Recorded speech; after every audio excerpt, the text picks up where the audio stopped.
Hello and welcome to another episode of Beyond Scoreboard, a podcast show where we get in conversation related to sports, fitness, and much more. Before we begin the podcast, let me take you to the journey of our guest in conversation today. Chinmay Sharma, a 24-year-old athlete from New Delhi, has set a Guinness World Record in martial arts. Trained under the mentorship of his elder brother, he's been practicing for 15 years now. After recovering from an injury, Chinmay set his first world record in 2021, delivering 334 elbow strikes in a minute, surpassing the previous record by 32 strikes. This year, he achieved 3 world record for the highest unassisted 360-degree martial art kicks, reaching an impressive height of 6.9 feet.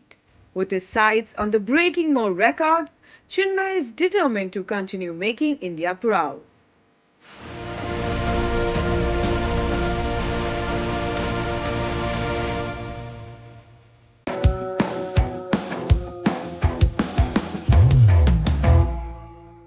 Many congratulations चिन्मय, आपने 8 world record बनाया है, Guinness world record बनाया है। कैसा लग रहा है आपको इतने सारे खिताब रख के? जी अच्छा लग रहा है मैम, अभी तो बहुत अच्छा लग रहा है, बट ये है कि मंजिल और भी बड़ी है, तो उसकी तरफ एज अ एथलीट मैं सोच रहा हूँ कि उसकी तरफ जाना है हमें। बट हाँ, काफ़ी अच्छा लग रहा है और खासकर अपने घर वालों के रिएक्शन देख के, अपने पास के नॉन वालों के रिएक्शन देख के वो काफ़ी अच्छा लगता है। सर, आप इनके ब्रदर भी हैं और साथ में कोच भी हैं, तो गुरु शिष्य का तो एक रिलेशन है ही, साथ में एक भाई का भी रिलेशन है।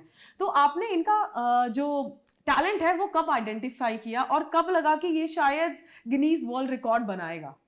जी मैम, एक तो मैं खुद को लकी मानता हूँ कि मेरे स्टूडेंट के साथ साथ भाई भी है साथ में, और साथ साथ में जैसे कि स्टूडेंट रहा है तो मैंने स्टार्टिंग करवाई जब मार्शल आर्ट सीखने की, तो मुझे लगा कि और भी साथ साथ इसमें कोई अलग एक टैलेंट है, तो गिनीज वर्ल्ड रिकॉर्ड की तरफ प्रेरित करा, तो इन्होंने उसको अचीव करा, तो देख के अच्छा लगता है। इन्होंने एक इंटरव्यू में कहा था कि बचपन में बहुत अग्रेसिव थे, तो वो एनर्जी को चैनलाइज करने के लिए मम्मी पापा ने बोला कि शायद इसको ना मार्शल आर्ट्स में डाल देते हैं, क्या पता यही मारपीट करके मेडल भी ले आएगा और देश का नाम रोशन करेगा। तो उसके बारे में बताइए, ये थॉट कहाँ से था? बचपन में एक स्कूल से खबर आई कि ऐसे ना चिन्मय ने किसी को मतलब लड़ाई होगी, कूट दिया, तो ऐसे करके पता लगा, तो हम भी बात करने के लिए, तो फिर वो चीज़ तो सोल्व होगी, पर हमारे दिमाग में आया क्योंकि इसको जो एनर्जी है तो उसको करने के लिए, निकालने के लिए, मतलब कि हम मार्शल आर्ट में इसको स्टार्ट करवाते हैं। तो स्टार्ट किया तो उसमें अच्छा करने लग गया। स्टार्टिंग में पहले ही जो चैम्पियनशिप थी उसमें गोल्ड मेडल रहा इसका, तो लगातार खेलता रहा। फिर स्कूल नेशनल गेम्स खेले हैं, उसमें 5 टाइम गोल्ड मेडल है इसका लगातार उसमें SGFI में, school games federation of India जो होता है। तो ऐसे करते रहे और जर्नी चलती रही, आज तक हम आए। जब आपने पाकिस्तान को बीट किया वहां पर, मोहम्मद राशिद जो वहां के ब्रूस ली माने जाते हैं, तो इंडिया पाकिस्तान जहां भी नाम आता है वहां पर तो एक एक्साइटमेंट होती है। तो जब ये रिकॉर्ड ब्रेक हुआ तब कैसी फीलिंग आई? आपके गांव वालों ने कैसे सेलिब्रेट किया? आपकी फैमिली ने कैसे इसका रिस्पॉन्स? मैम, अगर मैं एज ए एथलीट बताऊं तो एथलीट के हिसाब से कोई फीलिंग नहीं थी। मेरा एक रिकॉर्ड था, उसमें पाकिस्तान ने बनाया चाहे कोई भी बनाए, अब मेरा एक टारगेट है, मैं उसे अचीव करूंगा। सो जब मैं खेल रहा होता हूँ, जब मैं उस प्रोसेस में होता हूँ, तब कोई ऐसी राइवलरी वाली फीलिंग नहीं आती। बट बियॉन्ड जब वो चीज़ हो जाती है, जब बन जाती है या फिर मीडिया कवरेज आती है, तो वो एक राइवलरी की तरह हमें दिखाते हैं। और रही बात जहाँ गाँव के लोग हैं या जो भी मेरे पापा के खास लोग हैं, तो बहुत अच्छे से, बहुत सम्मान के साथ, मेरे पापा गांव में रहते हैं, बहुत सम्मान के साथ उन्हें रखते हैं। यूपी में मेरा एक बड़ा वो पोस्टर टाइप भी उन्होंने लगाया था, तो उन्हें काफ़ी खुशी होती है कि हाँ भैया, अभी अभी जैसे नीरज चोपड़ा और जो हमारे दूसरे पाकिस्तानी एथलीट हैं, उनकी भी बड़ी राइवलरी चल रही थी। उसके बाद सडनली मैंने रिकॉर्ड तोड़ दिया, तो उन्हें बड़ा ऐसा लगा कि अरे इसने बदला ले लिया हमारा, नीरज चोपड़ा का ऐसे। तो वो चलता है, बट एज अ प्लेयर मेरे दिमाग में ऐसी कोई भी थिंकिंग नहीं आती कि वो पाकिस्तान है या कोई भी हो।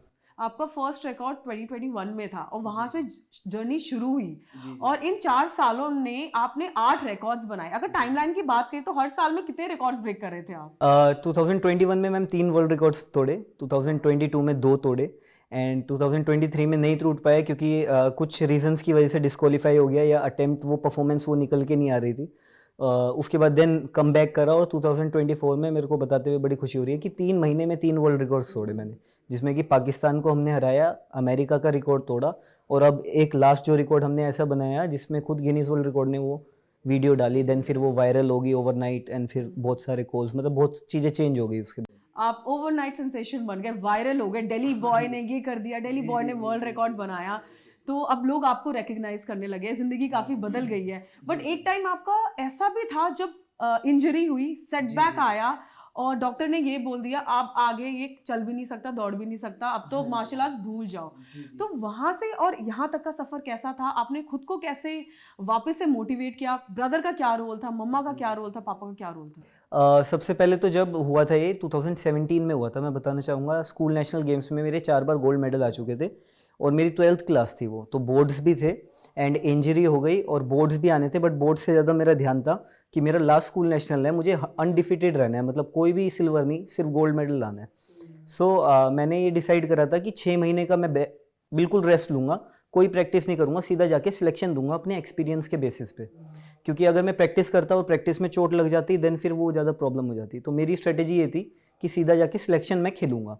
आप मानेंगे जब मैं सिलेक्शन में गया तो वहाँ पे मैंने बेल्ट लगाई हुई थी, तो जितने भी मेरे मेट्स हैं वो मिले मार्शल आर्ट के, कहते तेरे में बड़ी हिम्मत है, तू तेरे चोट लगी है फिर भी तू हमें देखने आए यहाँ पे। तो मैंने कहा मैं देखने नहीं आया, मैं खेलने आया हूँ, मैं एंट्री देने आया हूँ अपनी। तो वो शौक हो गए, टचवुड खेला, गुरु के आशीर्वाद से, माँ बाप के आशीर्वाद से 5वीं बार भी मतलब मेरा गोल्ड मेडल रहा इसके मार्शल आर्ट में, जो कि एक इंडिजिनियस गेम है। सो उसमें 5वीं बार लगातार मेरा गोल्ड मेडल रहा और सब शौक हो गए क्योंकि मैं मेडिकल बेल्ट लगा के फाइटिंग खेला था। सो वो काफ़ी एक अच्छा मोमेंट था मेरे लिए। और देन फिर उसके बाद रिकॉर्ड्स बनाए, बट इंजरी से कमबैक इसलिए हो गया क्योंकि माइंडसेट मेरा ऐसा था कि मुझे करना है। अगर मेरे माइंडसेट में हल्का सा भी एक कहते हैं प्रैक्टिकलिटी घुस जाती उस टाइम पे कि नहीं अब नहीं होगा, डॉक्टर कह रहे हैं ये हो सकता है, ये हो सकता है, देन फिर मैं उसको शायद कंटिन्यू नहीं कर पाता। बट कहते हैं ना थोड़ा सा बेवकूफ़ी काम आ गई, तो वो वाली चीज़ थी। इंजरी की बात करते हैं सर, एक एथलीट के लिए जब हड्डियां टूटती है ना तो उसके बाद दिल भी टूट जाता है। इन्होंने ही कहा था कि वो दिल टूटने की आवाज़ ज़्यादा सुनाई देती है। तो as a family, as a brother, as a coach, आपने इनको कैसे सपोर्ट किया था इनके डार्केस्ट टाइम में? आई एम श्योर वो चीज़ से पूरी फैमिली गूंज रही थी, छोटा बेटा है और इतनी like major injury, spinal cord injury, जहाँ पे सर्जरी के बाद में शायद से फिर चलना भी मुश्किल हो जाता है कई बार। बिल्कुल मैम, आप सही कह रहे हैं कि जैसे कि इंजरी हुई, इंजरी होने के बाद काफ़ी मोरल डाउन हो जाता है एक प्लेयर का। और एज अ ब्रदर वही प्लेयर जब आपके घर में भी रहे, एज अ जब आप क्लास ले रहे हैं तो भी वो थोड़ा सा उसे लग रहा है कि नहीं मेरी इंजरी हो गई, क्या करना है, और जब घर पे है तो भी उसे ऐसा लग रहा है। बट हमने मम्मी पापा हम सब ने मिलकर मोटिवेट किया कि कुछ नहीं होता, ये आप कोशिश करो, सही टाइम पे अपनी जो मेडिसिन है वो लो, आराम करो, सब चीज़ करो। तो इन्हें लगा कि नहीं, जब सब मेरे साथ हैं और मुझे थोड़े से एफर्ट्स करने हैं, मेरे एफर्ट्स करने से मैं वो चीज़ अचीव कर सकता हूँ। तो इन्होंने अचीव करा, हमने देखा कि ग्रो कर रहे हैं वो चीज़। मतलब सबसे बड़ी चीज़ ना मेरे हिसाब से ये है कि हमारा माइंड, अगर हम अपने माइंड को सेट कर लेते हैं कि नहीं मुझे ये करना है, तो कोई भी इंजरी, कोई चोट हमारे आगे नहीं आती है, हम उससे आगे बढ़ते हैं। और यही चिन्मय ने साबित किया है कि वहाँ जब गया खेलने के लिए, जो फ्रेंड थे वो कह रहे थे कि नहीं खेल देखने आया है, पर चिन्मय ने बोला नहीं मैं खेलने आया हूँ यहाँ पर, और खेला भी है, जीता भी है, गोल्ड मेडल भी है मैं 5 टाइम। आई एम श्योर आपकी जर्नी, आपकी स्टोरी काफ़ी इंस्पिरेशनल है और बहुत सारे बच्चों को प्रेरणा देगी ये स्पोर्ट को चूज़ करने के लिए। अगर मार्शल आर्ट्स की बात करें, मीडिया में, मास मीडिया में, कि इसकी रिप्रेजेंटेशन थोड़ी कम है, पर अगर फिल्मों की बात करें तो 2-3 गिने चुने अच्छे हमारे कलाकार हैं जो मार्शल आर्ट्स को काफ़ी अच्छा दर्शाते हैं फिल्मों में। तो वैसे ही अगर रियल लाइफ हीरो की बात करें तो आपका नाम अब जुड़ने वाला है इस चीज़ में, एंड वो जर्नी आगे बढ़ेगी, so that you are branding the entire martial art things in India. अगर बात करें इंडिजिनियस गेम की इंडिया में, कलर पट्टू की बात करते हैं या गटका की बात करते हैं, उनका रिप्रेजेंटेशन अभी भी थोड़ा कम है। तो इसे आगे बढ़ाने के लिए क्या इंडियन गवर्नमेंट को करना ज़रूरी है? एज एन एथलीट क्या रोल उनका रहता है, एज अ कोच क्या रोल रहता है उनका? एक्चुअली मैम अभी तो कर रही है गवर्नमेंट, टू बी ऑनेस्ट मुझे ऐसा लगता है कि बहुत सारी चीज़ें कर रही है। और अभी आप देखिए नेशनल स्पोर्ट पॉलिसी निकली है 2024 के तहत, तो उसमें सेक्शन 3.1 में ये लिखा है कि nation excellence on a global stage, तो उसको रिकॉग्निशन मिलेगी गवर्नमेंट की तरफ से, टैलेंट आइडेंटिफिकेशन और नरिशिंग होगी, ताकि वो ओलंपिक के साथ साथ और भी जितने इंडिविजुअल स्पोर्ट्स है हम वहाँ पे ग्रो कर पाए। तो गवर्नमेंट तो कर रही है, टचवुड। बट ये है कि इंडिजिनियस गेम्स को मुझे ऐसा पर्सनली लगता है कि एक ब्रांडिंग होनी चाहिए, जस्ट नॉट बिकॉज कि आपका गेम को आपने इस तरह दिखाना है कि इंटरेस्ट लोगों का जनरेट हो, नहीं, आपको अपने एथलीट को इस तरह दिखाना है कि लोग उसके बारे में जानना चाहें, लोग उसके बारे में पढ़ना चाहें। अब मैं आपको एग्जांपल दूं, अगर क्रिकेट में कोई अर्जुन अवार्ड जीतता है फॉर एग्जांपल, तो उसके बारे में इतना नहीं पढ़ते हैं। बट कोई बंदा, अगर खो खो में एक लड़की पिछले साल जीती अर्जुन अवार्ड, आप देखिए उसके बारे में कितने लोगों ने पढ़ा कि अरे यार ये लड़की खो खो से बन के मतलब निकल गई और बन गई और इतना कर गई। ब्लाइंड क्रिकेट में पिछली बार हमारे इंडियन टीम के कैप्टन, हालांकि लोग अभी भी अवेयर नहीं है उस चीज़ को लेके, बट आप देखिए उनके लिए गवर्नमेंट कितना अच्छा सपोर्ट कर रही है और उनके आसपास वाले लोग कितना उस पर प्राउड कर रहे हैं। तो चीज़ें तो काफ़ी अच्छी जनरली हो रही हैं एंड टचवुड ये पॉलिसी आ गई है, अब और भी चीज़ें अच्छी होगी एंड आई होप कि मार्शल आर्ट के लिए भी मतलब बहुत सारी चीज़ें अच्छी हो।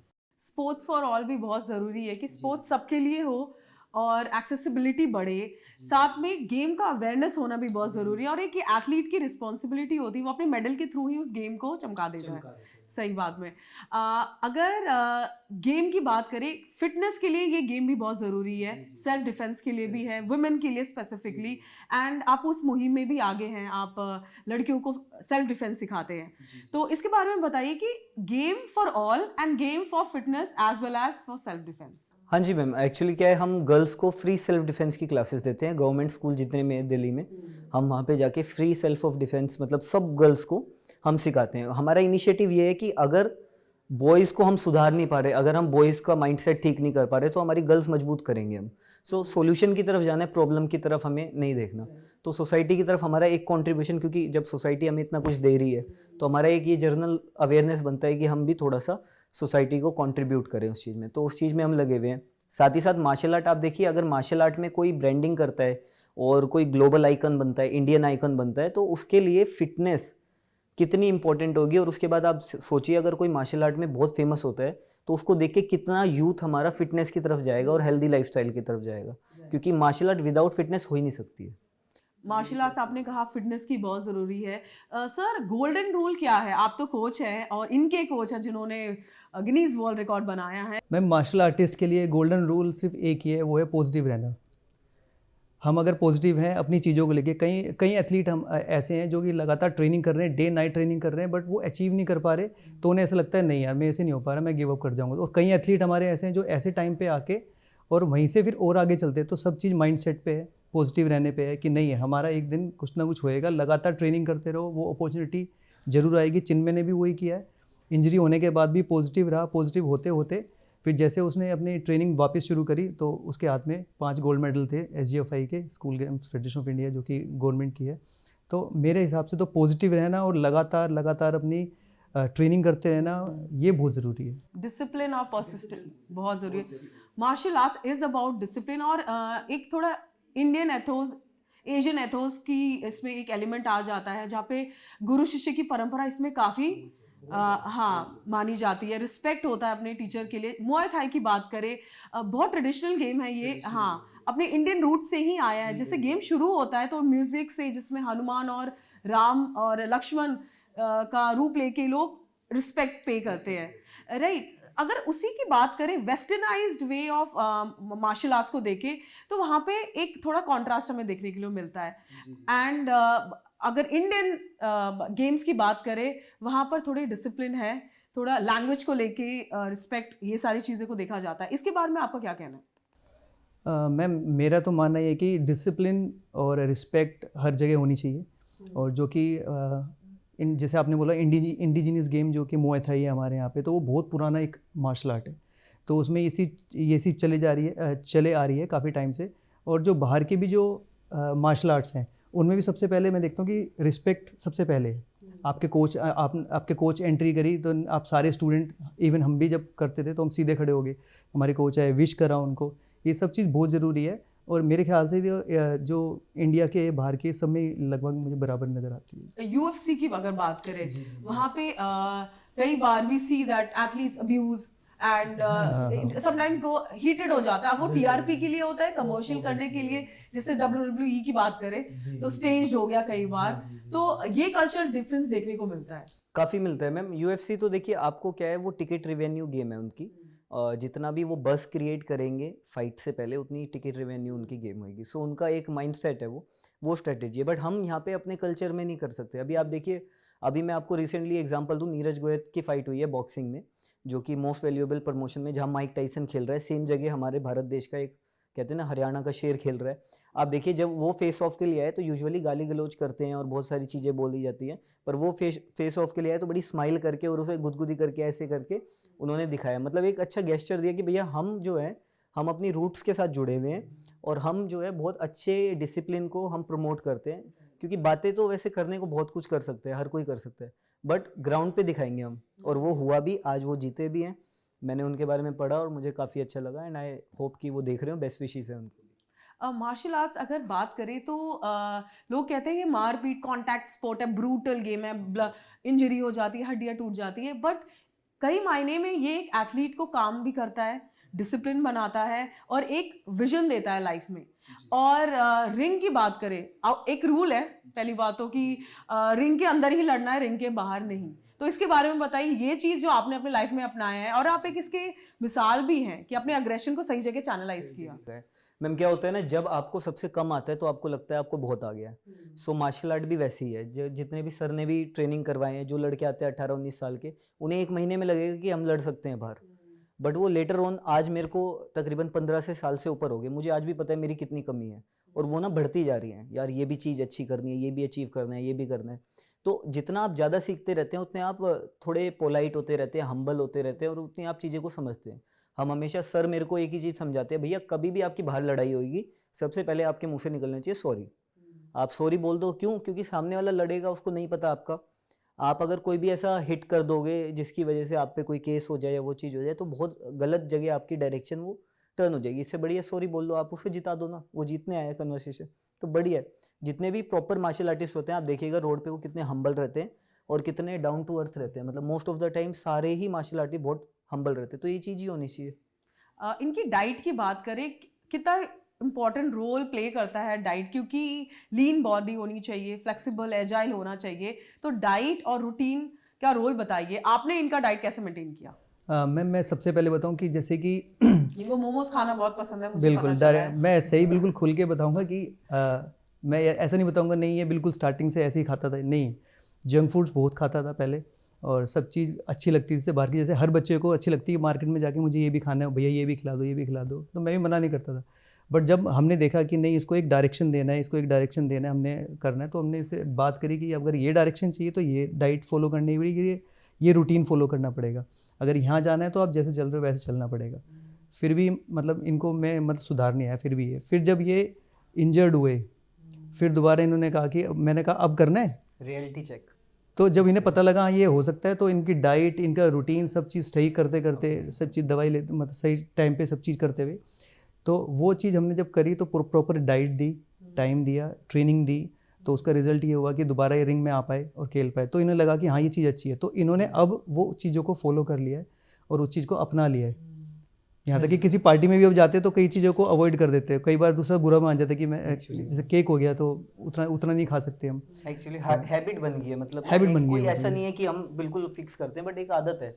जैसे ट्रेनिंग एक आदत हो गई है, तो वैसी डाइट भी मतलब एक हैबिट हो चुकी है। आजकल क्या है, जो लाइफस्टाइल है हम सबका, एक्चुअली प्रॉब्लम वही है। सबने अपने, जैसे 9 to 5 की जॉब है, 5 बजे फ्री हो गए, चलो यार भूख लग रही है, क्रीविंग हो रही है, कुछ ये खा लो वो खा लो, तो सबसे बड़ी प्रॉब्लम यही है। अगर हम इस चीज़ को ठीक कर ले, हम सब फिट रहेंगे, कोई प्रॉब्लम नहीं रहेगी। तो ये बहुत इंपॉर्टेंट पॉइंट बोला कि अंदर से जब तक वो मोटिवेशन आती नहीं है ना, तो इंसान सुधरता नहीं है। तो ये आपने खुद से ही सेल्फ डिसिप्लिन को अपनाया है और आज उसका रिजल्ट हम देखने को मिल रहा है। आपकी फैमिली की बात करते हैं, मम्मा पापा का क्या रोल रहा है, मम्मी का स्पेसिफिकली क्या सपोर्ट रहा है आपके लाइफ में? जी मैम, सपोर्ट बहुत ज़्यादा रहा है मम्मी का। तो यूजुअली मैं बताता हूँ, 3 कैटेगरी में मैं सपोर्ट को डिवाइड करता हूँ। जो भी एथलीट फेमस होते हैं उसके 3 कैटेगरी के सपोर्ट होते हैं।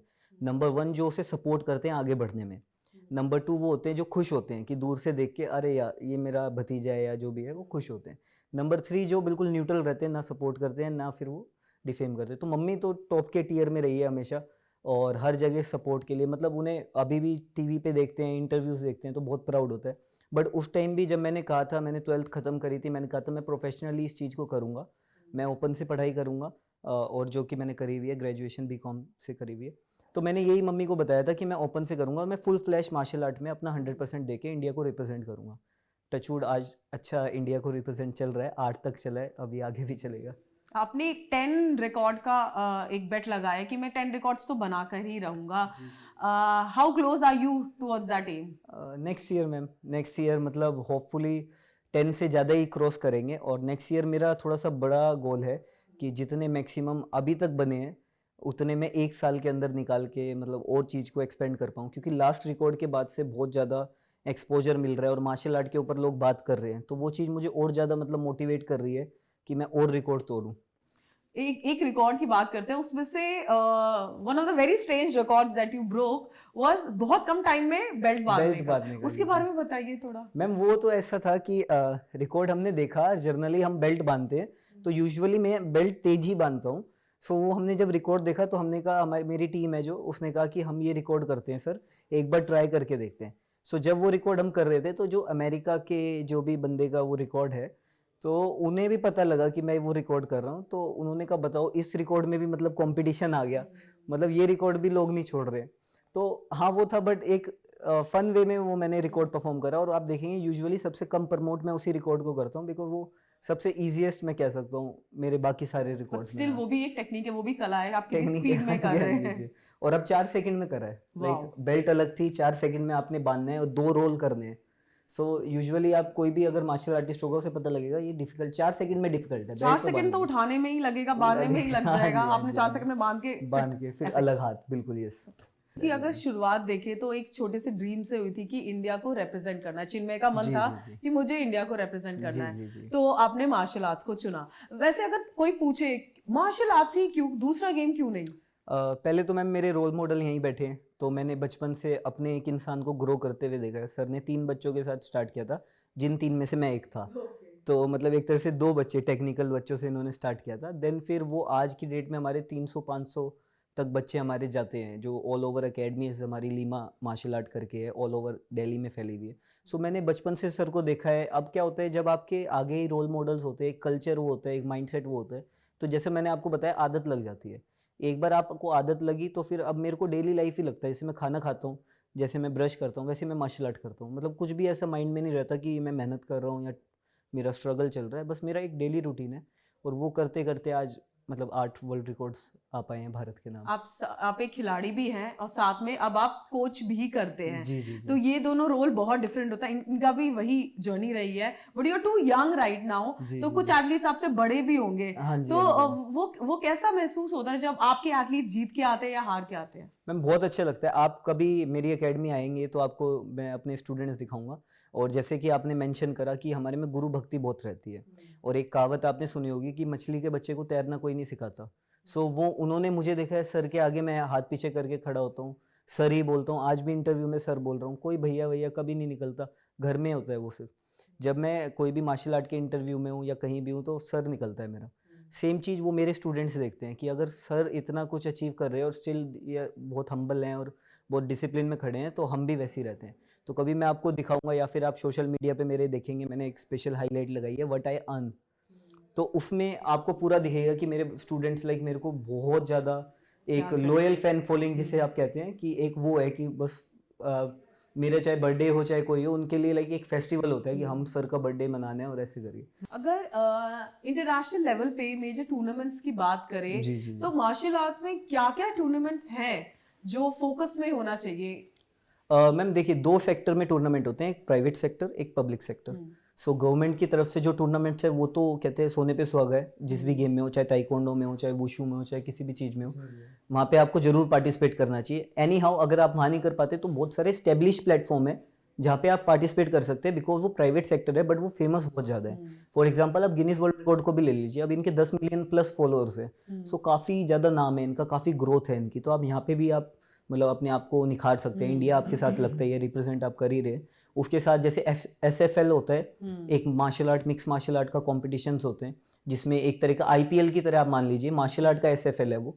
सो वहाँ आप जा सकते हैं। तो ऐसे कई सारे हैं, बट वही मैं आपको बता रहा हूँ, नेशनल पॉलिसी के तहत पब्लिक सेक्टर और प्राइवेट सेक्टर सब पे जो है गवर्नमेंट ध्यान देगी और उनको रिकॉग्नाइज करेगी। ओलंपिक्स की बात करते हैं, वहाँ पर बहुत मार्शल आर्ट्स का रिप्रेजेंटेशन बहुत कम है. ताइक्वांडो है एक जी, गेम जी, जी। जो देखने के लिए मिलता है. इसका रीजन क्या है?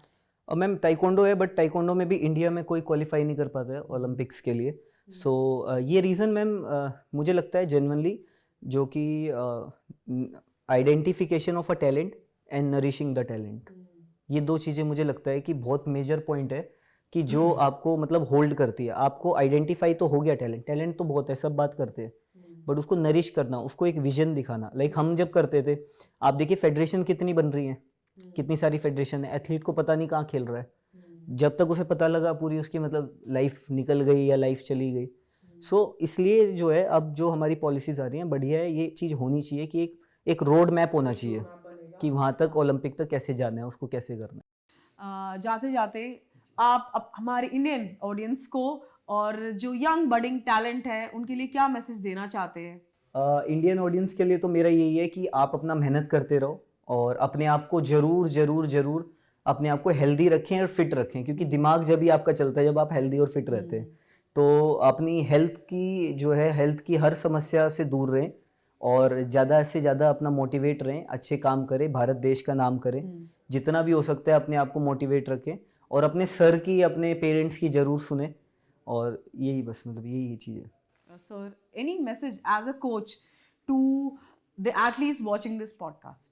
मैं सभी एथलीट को बस यही कहता हूँ कि जैसे कि आप एथलेटिक करते हैं, उसमें हर्डल्स होते हैं, तो हमारी लाइफ में भी बहुत हर्डल्स आते हैं। As a player, as a martial artist, मेरा ये है कि मानना हम बच्चों को सिर्फ मार्शल आर्ट में लड़ना नहीं सिखाते, हम बच्चों को ये सिखाते हैं कि जो सिचुएशंस होती हैं उनसे हमें कैसे जीतना है, हम फाइटिंग करते हुए कैसे काम रहें, शांत रहें। ऐसी सिचुएशन हमें बाहर भी आ सकती है। तो मैं सभी को ये कहना चाहता हूँ कि कोई भी चीज़ असंभव नहीं है, बस अगर आप ठान लोगे तो सब चीज़ संभव हो सकती है।